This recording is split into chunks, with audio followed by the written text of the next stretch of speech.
Halo semuanya, Assalamualaikum warahmatullahi wabarakatuh. Dalam kesempatan kali ini saya akan sedikit menjelaskan tentang karya dari Camilla Samsis yang berjudul Home Fire. Home Fire itu konsep ulang dari drama Sophocles Antigone yang dimiliki oleh tragedi Yunani di era Hellenic. Prasasti buku mengambil salah satu kutipan pepatah terkenal dari drama itu yang berbunyi, "Yang kita cintai adalah musuh negara."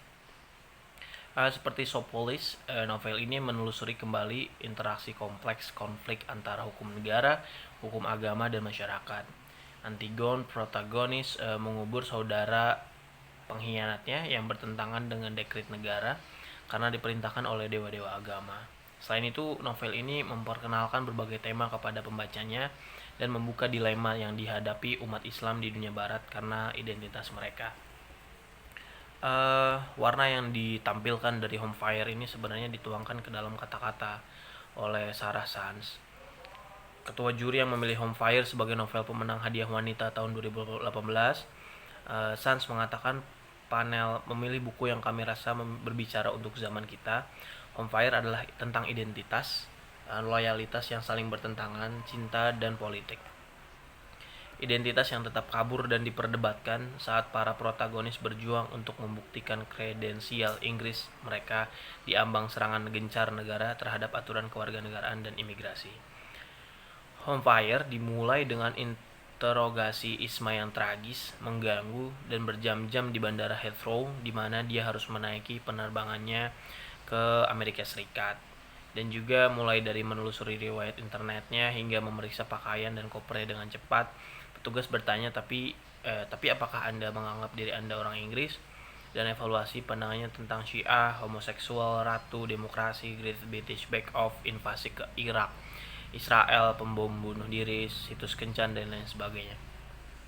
Buku ini terdiri dari 5 bagian yang masing-masing secara terpisah membahas karakter novel, berputar di sekitar kehidupan mereka, dan memikirkan ketakutan mereka. Cerita utama beredar di sekitar 3 bersaudara yang merupakan keturunan setengah Pakistan dan setengah Inggris.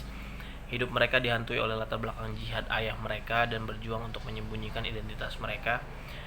Isma tertua mendapatkan gelar PhD beasiswa dan berangkat ke Amherst, Massachusetts, USA. Anika yang lebih muda dan kembar dari Parvais, bagaimanapun adalah karakter novel yang lebih berani, mendapat beasiswa untuk melanjutkan studi hukumnya di London School of Economics. Yatim piatu sejak usia dini, si kembar diasuh oleh Isma yang menjadi wali mereka ketika dia baru berusia 12 tahun.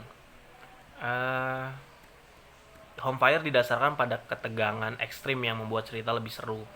Terlepas dari upaya terbaik Anika, Parvais terbunuh di Istanbul saat dalam perjalanan ke konsulat Inggris oleh pria IS yang mengetahui perselingkuhannya. Tubuhnya dikirim ke Pakistan dan dia dinyatakan teroris oleh media Inggris. Hal itu seiring dengan terungkapnya perselingkuhan. Anika pergi ke Pakistan dan membawa kembali tubuh saudara kembarnya dan memperjuangkan keadilan. Cerita ini menyoroti aturan kewarganegaraan, masalah imigrasi, krisis identitas, stereotip Muslim di Barat.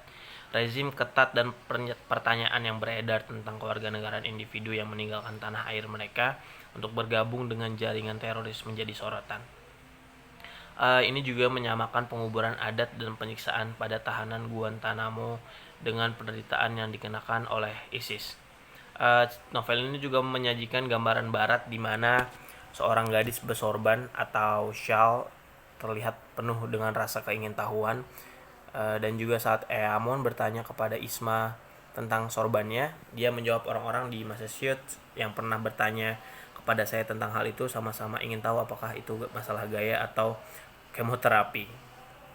Mungkin itu aja yang bisa saya menjelaskan singkat tentang ceritanya dan juga analisisnya sedikit dari Home Fire. Terima kasih atas perhatiannya. Wassalamualaikum warahmatullahi wabarakatuh.